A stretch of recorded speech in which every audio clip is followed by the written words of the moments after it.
Hey everyone, and welcome back to another episode of The Progressive Bitcoiner.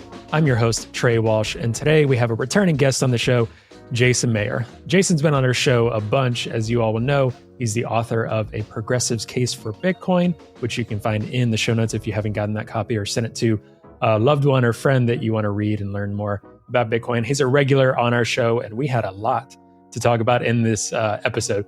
Got a lot going on in Bitcoin. We've had the Trump campaign talking about Bitcoin, businesses and Bitcoin miners meeting with Trump. We've had folks asking where are Democrats at in terms of a Bitcoin strategy and a Bitcoin message, and our message to progressives and Democratic voters and just individual people that we're trying to reach about Bitcoin and what this all means for them. And just talked about a lot of those things in this conversation and got a lot of nuance and really wise explanations from Jason on all of this, which is why I wanted him to come on the show and talk about all of these things. So thanks as always, Jason, for coming on the show. And I hope you all enjoyed this episode and share it far and wide as usual. Like and subscribe or wherever you get your podcasts, wherever you're listening, and on YouTube as well. And thanks for listening and joining us. And I will add, this is our first episode that is featuring bonus content. So an extended interview that I had with Jason. So if you're listening to this and you want to hear that extended interview, you can subscribe and become a paid supporter of our Substack to get bonus content like what I just mentioned, early release, a free TPB t-shirt, which if you're seeing on YouTube, you can actually see me wearing right now. This t-shirt, will send you one of those for free, and a host of other things that we'll be rolling out as well if you all are interested. So you can subscribe at our Substack. It's progressivebitcoiner.substack.com/subscribe. And it's also going to be in the show notes, and we post about it on social media as well. So again, that's progressivebitcoiner.substack.com/subscribe. And as always, check out our partner links. You can get $50 off miners, 100% renewable Bitcoin mining through SAS mining. So take advantage of that. You can find that link in the show notes. And then Bitbox, our sponsor for this episode. You can get 5% off Bitbox products, and the best way to safely and securely hold your Bitcoin private keys in cold storage. You got to get Bitbox. So you can get 5% off there. Head to bitbox.swish/TPB and use promo code TPB in checkout. That is bitbox.swish/TPB and TPB in checkout. All right. Thanks, everyone. I'll let you get to this conversation now, and we will see you again next week.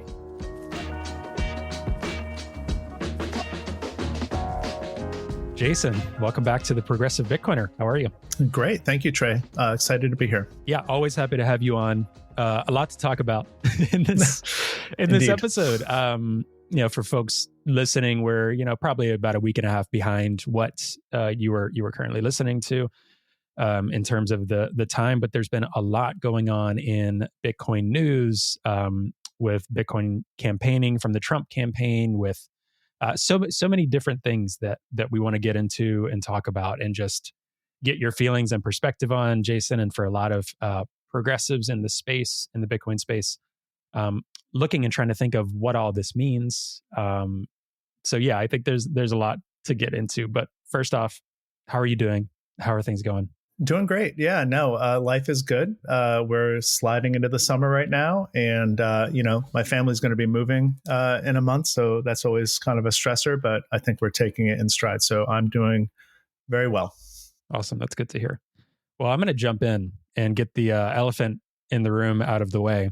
Donald Trump has been on the campaign trail, appealing to Bitcoiners quite a bit, to Bitcoin businesses and companies and miners and a lot of other stuff that may continue to happen after we're recording this episode, which we'll keep people in tune with. And there are a lot of different opinions and feelings on this from a lot of different camps, from Bitcoiners in particular, some group of Bitcoiners, maybe even potentially folks that typically were Democrat progressive, potentially viewing this as, well, if it gets us closer to a Bitcoin adoption globally, then that's a good thing. And, we'll bite the bullet on this one. Others saying this is the worst thing imaginable. A lot of people somewhere in between in terms of this. So just wanted to see your take on this. I've got some follow-up questions in terms of what this actually means compared to Bitcoin Twitter versus the real world, and how those are two very different things. But just wanted to get your pulse check on this, seeing these things come up recently. So, yeah, I mean, if like on the day of recording, if you're paying attention, you'll see Donald Trump showing up a lot on Bitcoin Twitter. And as you said, what's happening in the Twitter sphere is not necessarily always mirroring accurately what's happening in real life. What we do know is that, Donald Trump took some photos with some people who donated him some money, right? So like that was kind of a big like spike on Twitter, like, oh, look, there's these minors who met with Donald Trump and, they had a photo opportunity with him. But these are people who donated Donald Trump a lot of money, right? And so I feel like it's important to keep that context in perspective. And, really kind of just not following the clickbait or the headlines or Donald Trump thinks that, is the best person for Bitcoin or Donald Trump loves Bitcoin, but really actually start paying attention to what Donald Trump is saying and what he's doing, right? He's trying to get campaign contributions like any politician. He's obviously trying to get people to vote for him like any politician.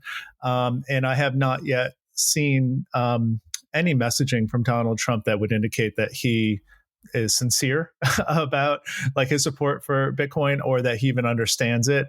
Today, there was this tweet that I don't even know if it's a real tweet, but this message from him that he wants all of the remaining Bitcoin to be made in the United States, right? So what you have almost immediately is just this sort of pandering nonsense that doesn't actually fit with like what's good for Bitcoin, right?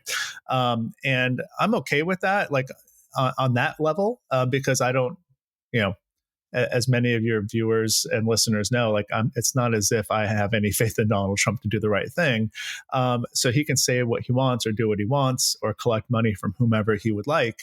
But the real problem is that, at least on Bitcoin Twitter, people are sort of falling for it. When you say things like, I want all of the remaining Bitcoin to be made in the United States, it just really betrays a complete lack of understanding about what Bitcoin is and why it is important. So I think that there's a lot of, it is fraught to put our faith in a politician. It is doubly fraught to put our faith in a politician like Donald Trump. And it seems as though the people who are really cheerleading behind this or getting excited about it are taking a really myopic view and not understanding sort of what are the long-term consequences of this? What are like second order effects? Are they thinking more than one move ahead? Because it can be damaging to the image of Bitcoin or Bitcoin adoption in the long term. And I feel like that's mostly what I'm upset about, is that Bitcoiners have all of a sudden lost their skepticism, their sort of radar for scammers. All of these things have just gone by the wayside because there's an opportunity that like one particular person is now saying that he likes Bitcoin. It makes me feel like, well, these are people who really just like Donald Trump and see it as an opportunity to like pump their bags a little bit, because if Donald Trump gets to be president and he says he likes Bitcoin, then Bitcoin's going to go up, and it's really short-term thinking. So I think that, I don't really get too upset about Donald Trump himself, but I think that I would expect more, at least from the general Bitcoin audience, to say, I think we should probably be breaking this apart a little bit. What does he know? What does he think? What does he understand about Bitcoin? And is it really a genuine desire to help the community or to understand why Bitcoin is useful? And so far, it hasn't really risen to that level for me. It just seems like sort of an opportunistic stance by Trump. And I would just expect more from the Bitcoin community in general. Obviously, there's plenty of people speaking out and making similar points to what I just made too. So. Yeah, from a lot of different backgrounds, I'd say. You've got anarchists, you've got libertarians, you've got progressives and Democrats, and never Trump conservatives, right? Yeah. Principled conservatives who know better. So yeah, there's a wide coalition of people who are skeptical of Donald Trump for good reason, and it just seems like I would expect like a typical Bitcoiner to be skeptical also. So yeah, and I will.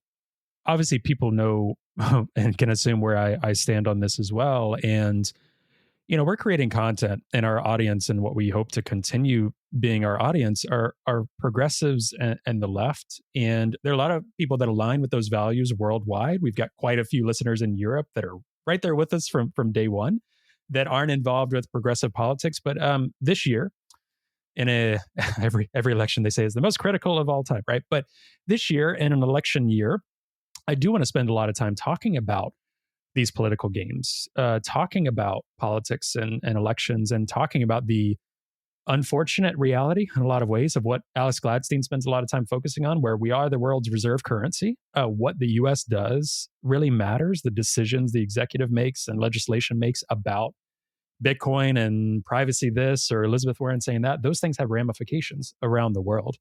So I don't take that lightly in terms of these conversations. So it's not that I love that setup, but it is important to talk about. And so this year we're going to do some more episodes focused on politics and focused on these campaigns and things a little bit more than maybe we even typically would. I think we try to balance, and we're still doing human rights stuff, environmental stuff, very much so, our bread and butter. But I'm talking about politics this year, probably a little bit more than even I would want to. But I feel it's important for our audience and for the types of conversations. But I want to play devil's advocate a little bit.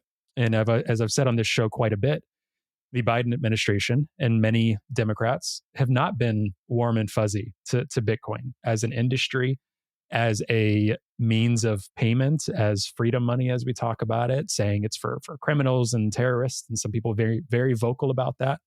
And Bitcoin mining in general, wanting to impose some pretty extreme taxes on the mining industry for an industry that's the most renewable industry on the planet, bringing a lot of jobs, doing a lot of good things, and would like to be given more support to do even greater things, or not be so cast aside or legislated against unfairly. So I know a lot of people in the Bitcoin mining industry. And again, for a lot of listeners, right? A lot of these are public companies. These are very wealthy people that would benefit from tax breaks from Donald Trump. There's all of these things that I think, to your point, Jason, people should admit in the first place. Like there's all sorts of things that they hope that will benefit them as wealthy individuals. But I'm talking about Bitcoin mining in general, and some people in the mining industry that are very, what I think are good and ethical and moral people, saying they've been really frustrated and just feeling really down about how the Biden administration has approached the industry. So what would you say in light of that, in terms of some of those people saying we'd rather roll the dice with Trump because at least he's not openly daily attacking our industry? We'll roll the dice there, because that's what I've heard a lot, and I can understand that sentiment. Yeah, and I can too. I feel like it doesn't feel good to sort of have an administration that doesn't really understand Bitcoin in the way that we would hope that they do, and certainly the idea about taxing or mining or energy use in that way, or putting limitations on Bitcoin self custody and all of those things, those are really serious considerations and things that we should be speaking to our elected representatives about, for sure. I don't. I think my stance is simply I do consider Bitcoin as an anti-fragile system that can withstand attacks and withstand sort of politicians who are negative towards it. And in fact, it has for many, many years. And so if you agree with that and you say, okay, yeah, I understand, like the Bitcoin network and the community around Bitcoin is anti-fragile, and it can survive and it can do things despite not having the support of politicians, then I think that if you choose to vote, then you should be voting for who you would vote for regardless. Like if Bitcoin wasn't a variable to you, who would you vote for anyway? If you don't think that, and you think that Bitcoin needs the help of a politician, then you need to choose, which politician do you think is going to help Bitcoin? And even then, I don't think I would come to the same conclusion that some of our, other Bitcoiner friends have come to. But I feel like it is a difficult thing, because what we're dealing with here is really like a Bitcoiner's stance on low time preference. Do you take the solution that is presenting itself right now? So you can say, oh, that person is saying they're not going to fight against Bitcoin, and I'm going to just latch onto that solution and go with it in the immediate short term, and sort of forsake a long-term improvement to the network or adoption or building a robust coalition of supporters across political aisles. And I feel like Bitcoiners should have more of a low time preference and say, this the solution that's presenting itself as pretty much opposition to Joe Biden and saying, well, look, I'm going to do good things for Bitcoin mining, or I'm going to do good things for Bitcoin if I'm president, that's a high time preference move. Like, what we need to do is maybe pump the brakes a little bit and realize that, having a politician that is against Bitcoin is not necessarily the worst thing in the world. We've had that for the last 15 years. How can instead I pump the brakes a little bit and start to build up that diverse coalition of supporters and people who actually understand Bitcoin? And maybe in 2028, when Joe Biden and Donald Trump are both probably dead, like, we'll elect somebody who understands Bitcoin. That would be the ideal. So I get it. I understand that it's scary to have somebody say, "Oh, I'm going to tax Bitcoin mining, electricity use or something like that." It's not fair, and it probably wouldn't stand up in court or whatever. Like, I get it, but like, Bitcoiners and Bitcoin itself has withstood far graver threats than that, and latching on to somebody who is telling you what you want to hear is not a low time preference move. Yeah, I think that's a really great response, and I think that's where I fall to as well. And I've been saying this more and more to people. There's something about Bitcoin surviving and thriving in adversarial environments. And what I mean by adversarial, right? Like, as of today in this recording, and my belief, and I'm glad to be proven wrong at some point, I can still self-custody Bitcoin. I can still buy Bitcoin. There are many different ways I can do that. I self-custody with Bitbox, but people can do it through so many other sources. All these multi-sig institutions. There's so many ways to use, spend, hold, save in Bitcoin today. In ways that I view existential threats would have to be constitutional threats that would mean other things are under threat. So I've seen some people talking about, Trump saying, okay, we're going to keep Elizabeth Warren away from your Bitcoin. And I want to be mindful. I feel like there's multiple different levels here. There's Bitcoin companies, there's rich individuals that could benefit with stock prices in these fiat games. And there's just holding and using Bitcoin. And there are ways that, like right now, right, it is more difficult to spend Bitcoin in the US because those are taxable transactions. Would Donald Trump change that? Not that I know of at this point. There's some legislators that I think would be open to that. But Donald Trump isn't going to risk the reserve status of the US dollar, as far as I understand, with payments. And he's been pretty bold on that. I'm not sure any US president would be going out and saying that right now from any type of party. So for me, I go back to your point on who would you vote for outside of Bitcoin? As a progressive, and most progressives I know that are listening and supporters of us have a lot of other values that we deeply care about. I am deeply opposed to Donald Trump positioning people in Supreme Court that overturn Roe v. Wade and now make it very difficult for women to get healthcare, contraception, in some cases potentially, and abortion access. That's deeply troubling to me. Different stances on immigration. There's a lot of things that I care about and view as more important than the price of Bitcoin or the stock price of a particular Bitcoin mining company. And that's just, for me, a value set that would lead me to not vote for this person, regardless of political party, about the individual that is Donald Trump. And not least among them is a commitment to a peaceful transition of power, which I think is like critical to sort of a thriving democracy, which I don't think that we have that commitment from Donald Trump. And we haven't from 2016 when he was, in debates with Hillary Clinton. He was not committed to a peaceful transition of power. And so, yeah, I agree with you. I feel like it is short-sighted. It's high time preference to say, oh, he's saying he likes Bitcoin, and Bitcoiners seem to be trusting that, not verifying it, right? Like, I think my 9-year-old could do better on a 20-question Bitcoin quiz than Donald Trump could. Like, I don't think that Donald Trump really understands how Bitcoin operates. He's just saying the things that he's been whispered to, and he's saying them incorrectly. But there's a lot of downsides to Donald Trump. At least like me and you probably see that, and a lot of the listeners do too. But I think there's just too many. I shouldn't say too many, but there seems to be a lot of people in the Bitcoin space who don't view those negatives as negatives, and they're going to vote for Donald Trump anyway. And it's just sort of a nice reinforcing moment for them to say, oh, yeah, look, and he also likes Bitcoin. And there's all of these other things that he's doing that I like too. And you and I and plenty of other people don't like that. those other sort of issues that are important that are not Bitcoin related necessarily.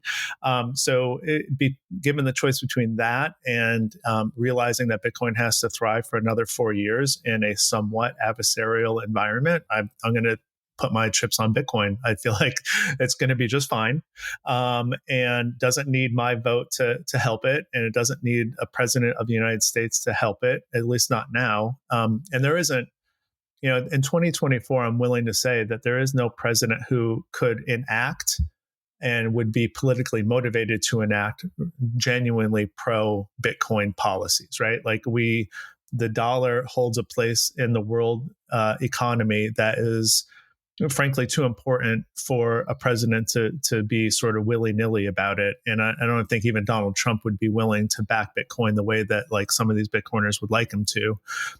That's more like a 2032, a 2048, 2050 kind of move or something like that, not a 2024 move. And I feel like, it's better to be patient and understand that we need both voters and politicians to start understanding the benefit of Bitcoin and how it works and why it's important before we just latch on to some blind support, because there are downsides. There's downsides and risks to electing Donald Trump. Even if he does come through in some minor ways with Bitcoin, it's not as if that on net it's going to be positive for the country, I don't think. Yeah, I'm a bit flabbergasted by the lack of pause for reputational risk. Some major Bitcoin businesses, not individuals, but on behalf of their businesses and business events, saying when he is elected president.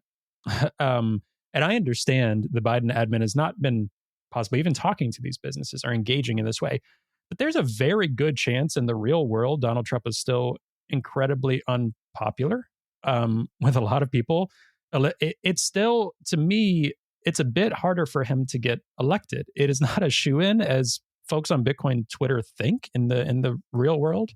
It could be close. It could be a close election. I think the recent polls as of recording, they could change, has Joe Biden up a little bit. The felony charge definitely didn't help Trump there. So it's not a shoo-in for these people to be latching themselves onto the leaky lifeboat that is Donald Trump. So that's been an interesting thing for me to observe. And a lot of Bitcoin businesses have been staying out of it and trying to build broad coalitions, as I think is a very smart move. But I keep wanting to echo, like, I can understand, because I think people think we can be a bit naive, but I think the more vocal progressive Bitcoiners have been very, very open and quite not naive in terms of we understand or are thinking around all of these issues. And maybe at the end of the day, where I fall is like, my values just do not align with that person. And if yours do, okay, agree to disagree. That is separate from a Bitcoin conversation for me. And I think that's part of the conversation. I think that what I see happening, and especially this week in particular, and you can, Donald Trump fits into this umbrella, under this umbrella, and so does Tucker Carlson fits under this umbrella, is that Bitcoiners and Bitcoin companies, plural, are not thinking more than one move ahead. I mean, it's seriously, it is, in computer science, what we call the greedy algorithm. Like where I'm sitting right now, what's the most optimal move that I can make if I'm thinking one move ahead? And, supporting Donald Trump for presidency is like almost the epitome of I'm thinking one move ahead. How can I pump my bags? How can I get this guy who says he likes Bitcoin into office, and not thinking about what you described as the reputational risk, right? There's no way in which having Donald Trump being a vocal proponent of Bitcoin is like overall good in the long run. I just don't see it. I don't think if you're thinking more than one move ahead, I think that's a detriment to Bitcoin adoption, Bitcoin understanding, and the dialogue around it. It's just too polarizing. And on top of that, you add the fact that I don't really think he understands it, and I really don't think he's going to support it once he's in office. And all of those things, those are different kinds of risks, right? Where he's just going to rug pull his supporters who think that he's going to do all these amazing things for Bitcoin. That's one risk. But this reputational risk and like sort of deterioration of the dialogue, I just feel like these people are not thinking more than one move ahead. It's just the greedy algorithm. What can I do right now? that maximizes, like, it's locally optimal, but not globally optimal. And I feel like Bitcoiners are all about low time preference. Like, how do we see success far into the future? And it's not just how do I get like a green God candle because Donald Trump won election, and then it's just going to crash down and it's going to be a divisive political issue. So, hi everyone, hope you're enjoying the episode. Today's episode is brought to you by Bitbox. Now, Bitbox is a hardware wallet that's open source, incredibly secure and easy to use, and it's what I'm using to safely secure my Bitcoin in cold storage. Now, I know self-custodying Bitcoin can really be intimidating, but Bitbox is designed for ease of use without compromising on security. It's USB-C compatible and allows you to easily back up and restore your private keys with a micro SD card, which is really cool. Now, you can purchase the Bitbox using the promo code TPB at the link found in the show notes for 5% off your purchase. And I really want to thank Bitbox for their support of the podcast. All right, I'll let you get back to the episode now. What I was visualizing when you were talking about that low time preference and just, it's almost like you're going fishing, right? And you know you're going to catch the fish. They're there. You just got to be patient. It's been happening year after year, like slowly Bitcoin gobbling up the world and gaining more supporters and gaining a little bit more bipartisan support as well, and kind of a slower understanding from some of the younger Democrats and kind of these different voters that are moving past that. Greenpeace's arguments are kind of falling apart. We're getting better environmental narratives, all of this stuff, right? And Bitcoin is only 15 years old and arguably only 4 or 5 years old in a mainstream conscience. So I've seen so much change, and I've only been in Bitcoin 3 years now, and I've seen radical changes in stuff. By the time we're talking, like, Resistance Money is out, this academic book now with an academic publisher by philosophy professors. Yes, that'll be utilized as a source. Book, by the way. Highly recommend. Yeah, absolutely. Right. So for me, it's like, would you rather go fishing and do that, or would you rather throw a grenade into the lake, blow up all these fish, damage the lake, drain the lake, all of these other consequences? Just be patient, even though these folks are saying they want Bitcoin adoption spread around the world. It's already happening. So it's just a lot of hypocrisy, to say it a bit more extremely, that I'm seeing. And I'm not going to be right about 100% of things, but some people are saying this very confidently, like, we have to elect Donald Trump. And I just don't buy that. I don't buy that. I'm not here for that. Right. And, like I say, it's as if we've stripped away from Bitcoiners all of the things that are sort of valuable within the Bitcoin ethos, right? Like, don't trust, verify. Like, people are not verifying Donald Trump's, bona fides on Bitcoin right now. The long time preference thing, being skeptical of politicians, like calling out scammers. Like, if you consider yourself a Bitcoiner and you're like, hey, that's a scam, like, this crypto nonsense is a scam, and you're really proud of calling out scammers, like, where are you on Donald Trump? How can you not be calling out, like, probably the most scammiest person in the world? So, like, all of these attributes that Bitcoiners give themselves to say, hey, we're like, this is sort of how we think about the world, and it's good for society to think about the world this way. Is just sort of, they're jettisoning it because this guy has said, oh, I like Bitcoin. So I just feel like there's, hypocrisy is one way for it. Just like lack of principles is another one. I feel like that's a different way to describe the same thing. So yeah, ultimately I think Bitcoin, as you say, is going to do just fine. The adoption will keep going, and the understanding will keep going, and the politicians will slowly come aboard as the voters do. And this path that some of our friends want to take us down is not like a recipe for long-term success.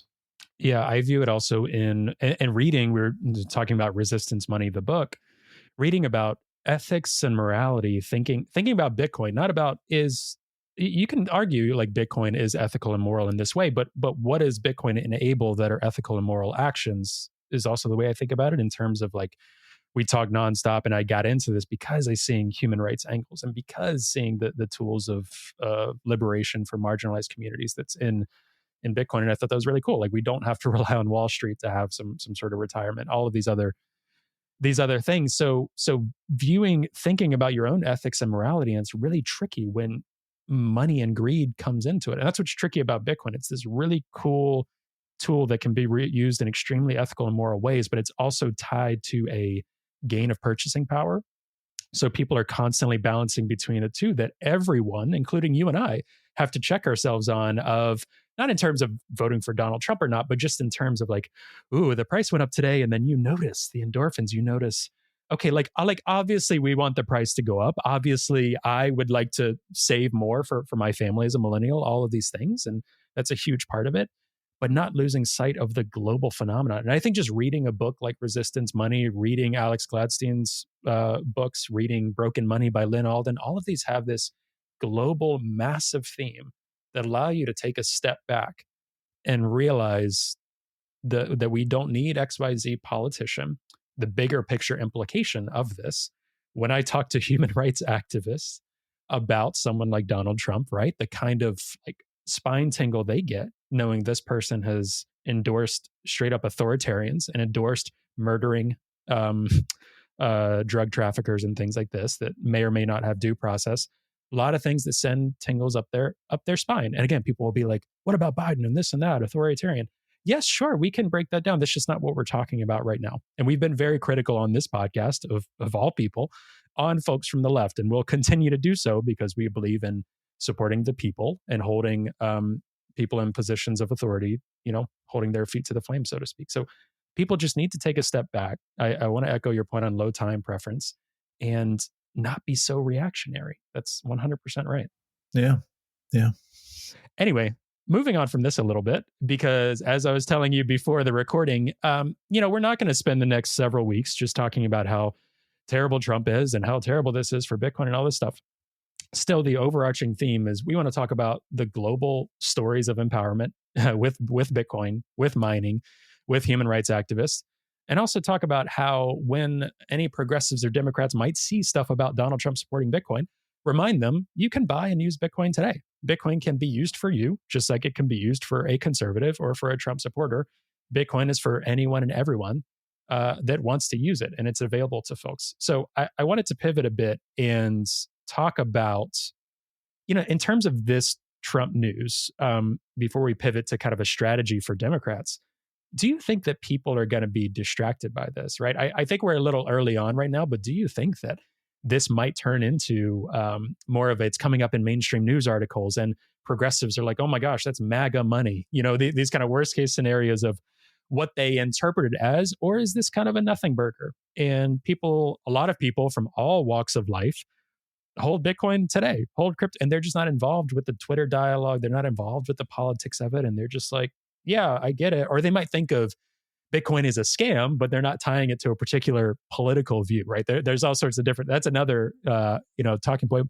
But I'm just curious, do you think this is something that's interesting for us to talk about as Bitcoiners involved with Bitcoin community?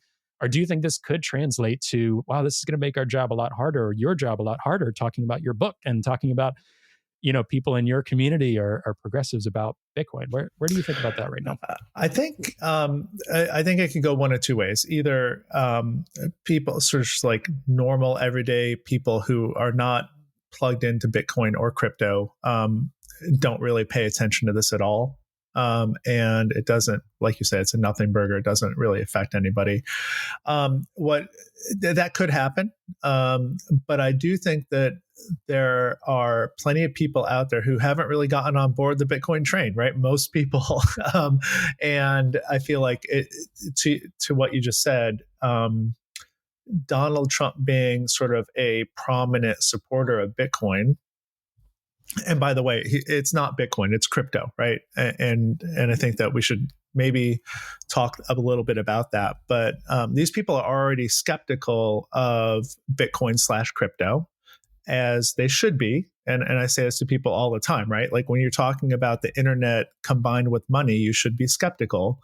It's just what was already maybe a non-starter for a lot of people will just be more so a non-starter. It's just like there's no foothold to actually have a conversation with somebody if they're plugged into the fact that Donald Trump is a big proponent of cryptocurrencies and Bitcoin. It's just going to be sort of they're going to wash their hands from it. So that's my fear.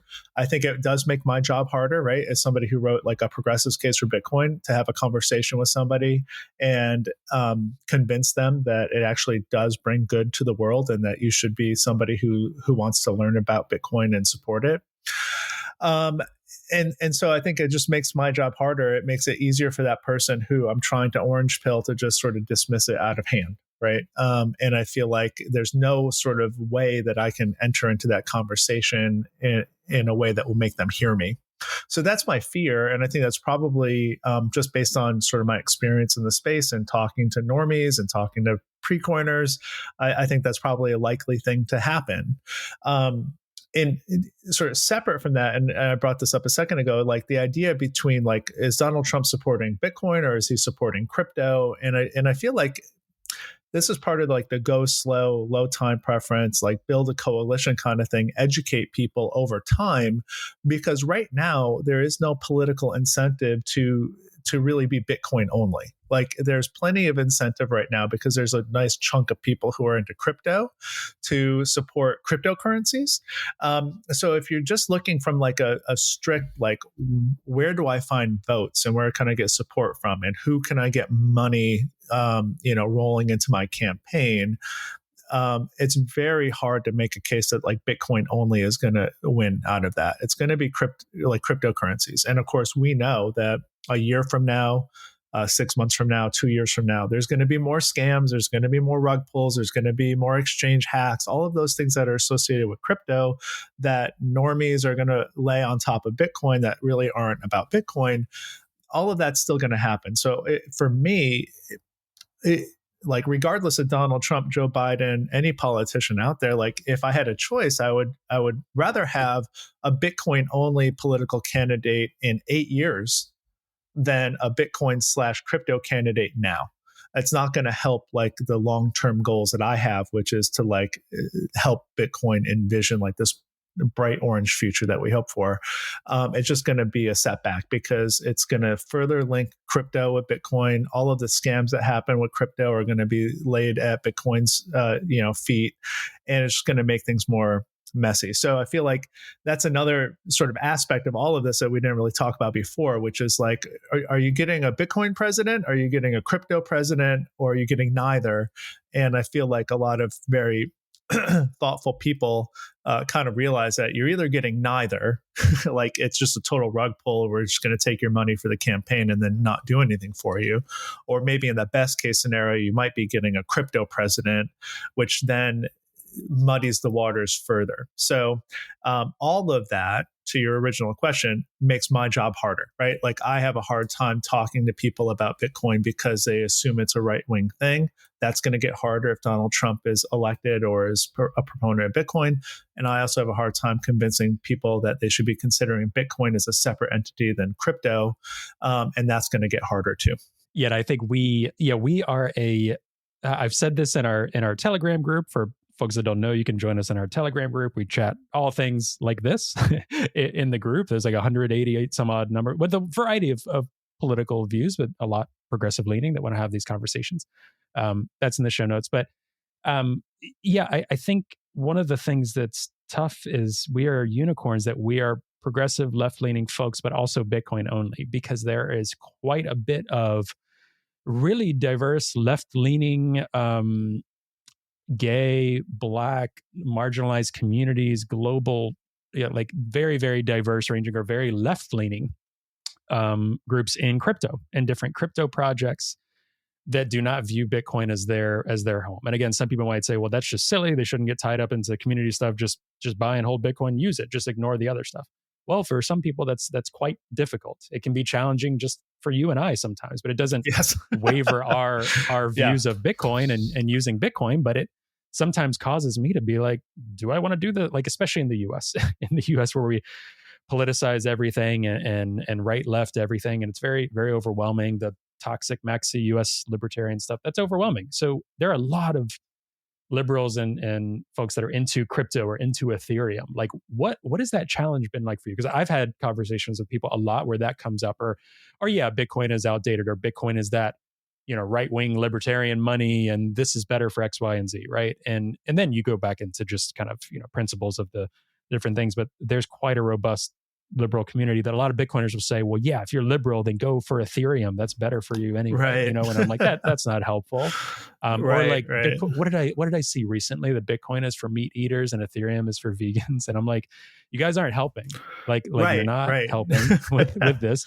And I'm saying this because a lot of people know this already, right? I'm not trying to instill this belief in folks. It's just kind of there. So I'm just pointing it out. But for me, that's a whole other thing, is the crypto with Democrat leaning voters in the US or liberals is very strong. And it's even hard to talk to them about Bitcoin for that reason. Yeah. And again, like you and I probably often find ourselves, I know I do, sort of in between two battles, like fronts, right? Like I'm fighting a battle on the right and on the left. And, you know, I'm fighting against Bitcoiners who are conservative or libertarian. Yeah, fighting is a strong word, but like I'm having to field critiques from. In addition to that, people who are into cryptocurrencies and view me as sort of a sellout because I'm into Bitcoin and not crypto. And then sort of like no coiners and pre-coiners who are not into Bitcoin yet, or probably never will be because they've made up their mind and want to fight me about that too, right? So it's a challenge. And I feel like, you know, again, like it goes back to like, what are the incentives? Right now, the incentives are not for politicians to be Bitcoin only in the United States. They are, and you can hear the way that the politicians talk about it. Like very few politicians are coming out as crypto only or Bitcoin only, right? Like Cynthia Lummis and Kristen Gillibrand and Ted Cruz aren't. They're saying the word crypto also, right? Like it's not as if we have a Bitcoin only senator or president or something like that. So it just. So the incentives aren't there yet. So what do? Well, pump the brakes and start to educate people. And what we do know is that like over time, there are many people who are into crypto become gradually through education and bad experiences become Bitcoin only, right? Well, allow that to happen a little bit more, right? Allow the sort of the political force of the voting bloc to get to be more Bitcoin only. And that will happen over time before we go all in on a presidential candidate has a lot of other baggage, because you're not getting a Bitcoin only president. And if does it really help Bitcoin in the medium to long term if you have a crypto president? I don't think so personally. I don't. But you know, obviously a lot of people out there have different opinions about it, but that's my take.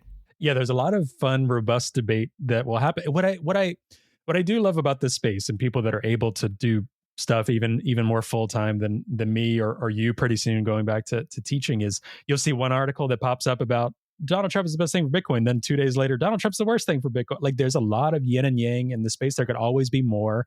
There's a lot of rich, robust debate. This conversation being one of them to just add into the mix of so many different opinions. The one thing that is true is that Bitcoin is this open source protocol. And from there, you could talk about what is Bitcoin. For a lot of us, Bitcoin is better money, is freedom money, is enabling a lot of these other things. There's so many rich debates about it, but that's the starting point. So yeah, there's going to be a lot of different opinions on what do we do with that information? What do we do with this technology, this money? So that is the one very cool thing about this, is that we we don't know what these conversations might look like in 6 months. I'll just point out, I'm inspired a little bit about sort of one of the theses in Resistance Money, which will be out and publicly available by the time this episode airs, is this idea of making your analysis of Bitcoin through like behind this veil of ignorance, right? Like if you and people have talked, you know, the authors have talked about this too, right? If you were sort of going to be born as like a random person on the planet, would you rather live in a world with Bitcoin or without? And I feel like it's an interesting thought experiment to do that, but to say like, would you rather live in the United States not knowing who's going to be elected president next with Bitcoin or without Bitcoin, right? Like, do you want Bitcoin to exist in a world where Donald Trump is president? If you're like me and you, probably. Like, I feel like it's resistance money and it allows me to do things or allows marginalized communities to do things. And if you're on the other side of the political spectrum, you want Bitcoin to exist if, like, you know, Joe Biden is president for the same reason. So I feel like that veil of ignorance kind of framework and that thought experiment kind of works with like not knowing, because as you said before in this chat, like it will probably be a close election, and I don't see a world in which the election is close and there's not some sort of constitutional crisis / violence. So like we can kind of anticipate we're going to be living in a world where more than half of the country is going to be like upset, displaced, upset, like not knowing what to do. And like, do you want to live in a world where Bitcoin exists or doesn't exist in that situation? I think that's a really useful thought experiment also. Yeah, and a very philosophical understanding. And the one thing that I really like that Brad said in our recent episode, which if people haven't listened, you can go back a couple episodes ago, you can go back and listen.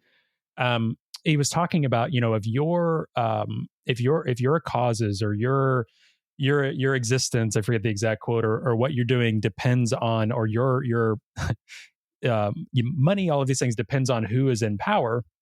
That's not a very good system to anchor to, right? What's great about Bitcoin is it is resistance money, right? Like there are different ways to build all these technologies, these privacy tools to use Bitcoin that doesn't matter who is in power because it's not controlled by them in that regard. So that's one of the brilliant things. And that's one thing I say to progressives all the time. Brad and I said it in a lot of our episode is like, right now, there's been a lot of wins for progressive in terms of you might feel safer and more comfortable in your worldview, your cause, because quote unquote, your team is in power. What happens when your team isn't in power?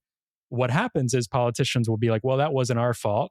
You guys elected Republicans. So there's that. With Bitcoin, you do have a fighting chance to still support the cause as an activist that you believe in, or receive and pay money, or flee countries for human rights activists that we have on all of these horrible things that I hope do not happen, period, at all. Don't hear what I'm not saying. It's a backup plan, like plan B with Bitcoin. It is resistance money. That is one of the greatest promises for progressives to think about. And in my book, I describe that idea as January 5th thinking, right? Like, is say, okay, what's the world look like on January 5th versus January 6th, and to realize that like this veil of civilization and democracy is very thin, and so far we've been okay with it, but to imagine that you don't want Bitcoin in a world in which that veil starts to tear, and somebody else gets into power who you don't want to be in power, is pretty short-sighted. So for sure, I think that thinking about it in those ways is really important. And if you are comfortable because your team is in power right now, then you need to be thinking further into the future, because it won't always be. So. Yeah, and one thing I think about a lot, and last time we talked, it was funny because it was shortly before the Bitcoin ETFs were launched. I believe it was maybe a few days or a week before. So we did some kind of projecting. We talked about campaign stuff a little bit, but obviously things ratcheted up quite a bit more. And one of the things I wanted to talk with you about, as we just talked about, it doesn't really, to Bitcoin, it might not so matter as much or be short-term thinking to think about who's in positions of power. It can matter on a lot of other fronts. Especially, but the one thing I do care about is seeing a missed opportunity from Democrats when it comes to Bitcoin, whether it's campaign strategy, whether it's local office, state senate, whatever. Just encouraging folks to be a little bit more bold, to buck the trend of Elizabeth Warren and others that have some pretty tight restraints on rhetoric around this, and we're seeing that a little bit. But if a lot of our listeners are supporters that I will say, please reach out to your local politicians, your especially if you're in Democratic districts, and let them know how you feel about Bitcoin, about how you feel about this technology, about the amazing stories we and so many others share about what it's doing. Let your voice be heard. Ask for meetings. Go to town halls. Like those are very effective ways, especially if you live in those districts, right? Try to think in your districts. What would you say to certain staffers, certain Democratic voters that really just care about Bitcoin? Because one of the things I really think through, and I don't think it's going to happen right now, but over the long term, Democrats need to have a Bitcoin strategy. Like thinking about this, I'm also a little bit of a political nerd, like thinking about this, they're getting completely beat on Bitcoin strategy from the right. They are hijacking Bitcoin for their own purposes. We could talk about, reasons why. But Democrats are completely missing out on innovative technology, on jobs, on better savings for retirement, and all of these beautiful things that we don't have to talk about reserve currency status. We don't have to talk about overthrowing the US government. There's a lot of things right now that Bitcoin is doing that are really great for a lot of people. And more people are seeing that and waking up to that, Democrats need a Bitcoin strategy. What would you say to them? Yeah, I feel like, I mean, first and foremost, right? Like to repeat what you just said is that if you, the most important thing you can do is sort of act locally, right? So reach out to your local politicians. Like it's not hard to find the contact information, fill out a form, and write up a paragraph or two to describe, like, hey, I am a constituent of yours, I support Bitcoin, and here are the reasons that I think it is important.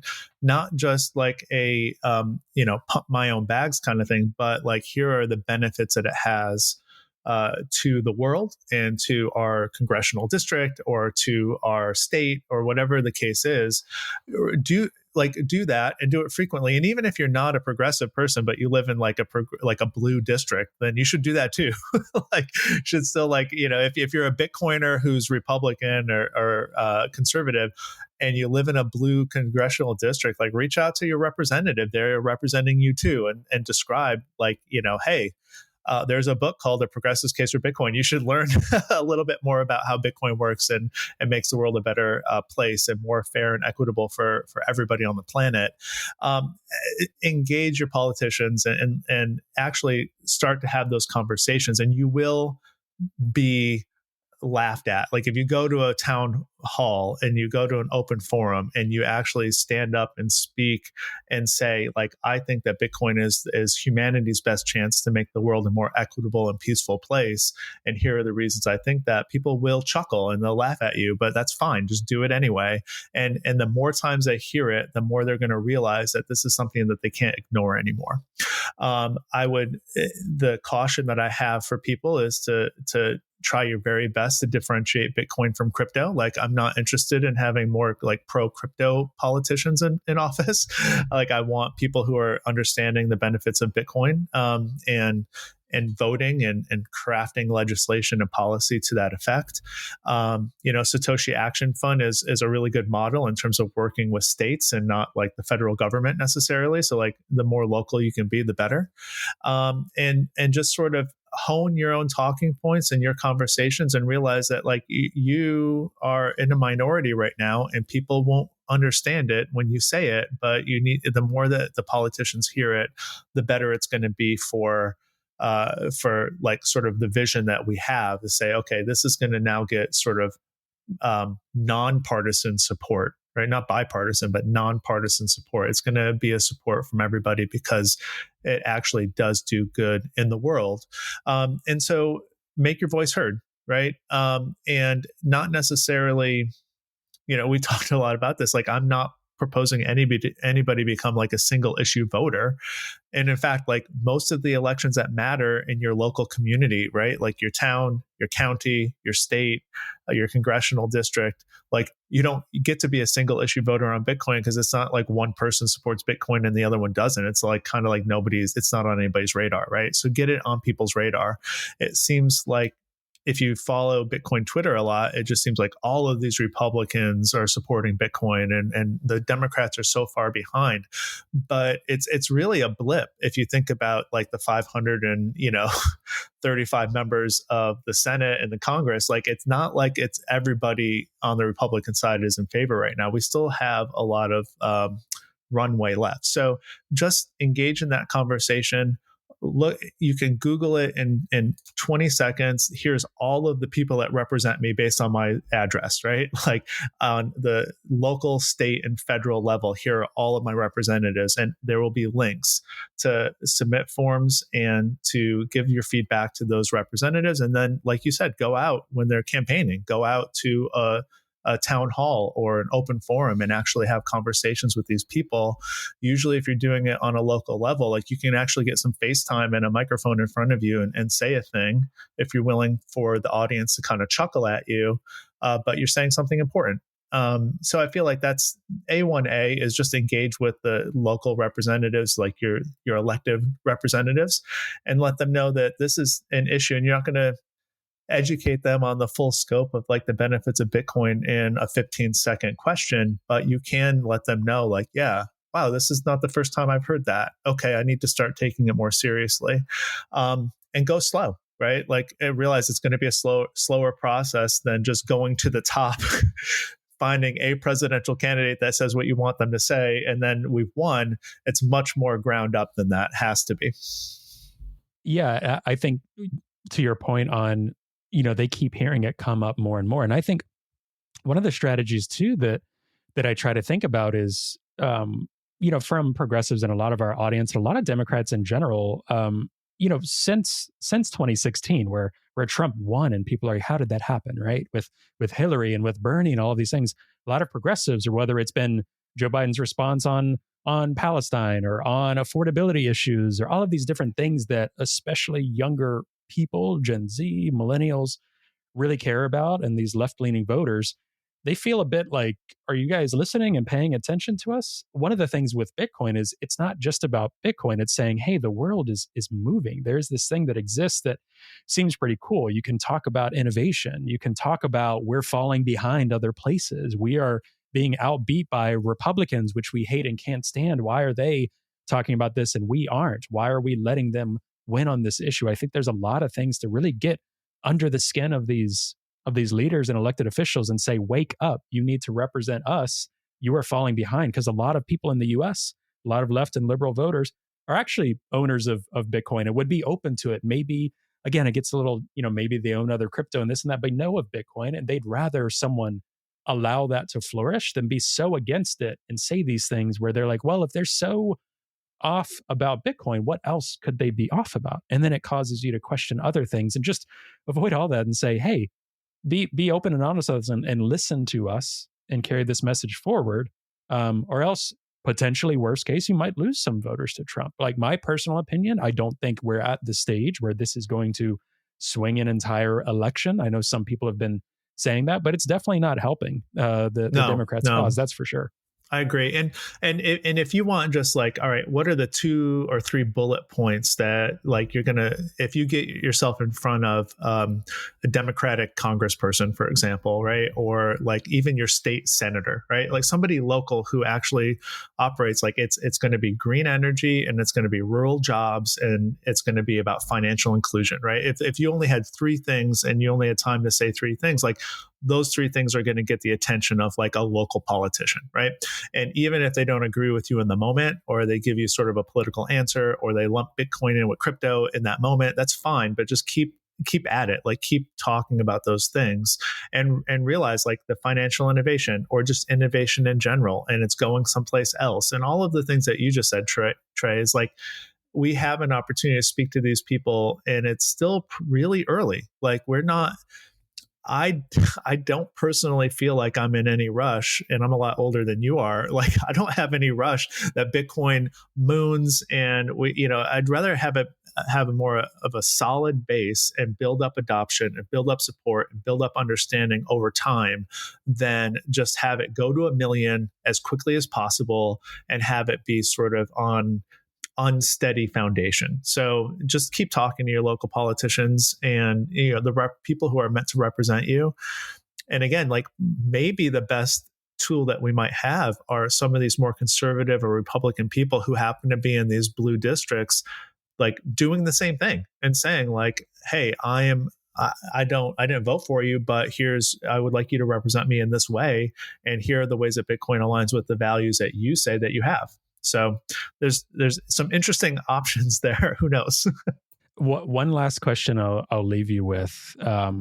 There's a lot we could talk about, but obviously, as I say every episode, there's so many resources that folks can just sit with this stuff more. Again, think low time preference, like pick up Resistance Money and read it. Pick up Jason's book, A Progressive's Case for Bitcoin, laying out all these great use cases for Bitcoin that might align with progressive values, which we can't recommend enough. Like read this, share these books, share articles of human rights and environmental causes that are supportive in using Bitcoin. They're more frequent than ever and continuing to grow. So those resources are now there in ways they weren't a few years ago. So people need to sit with that.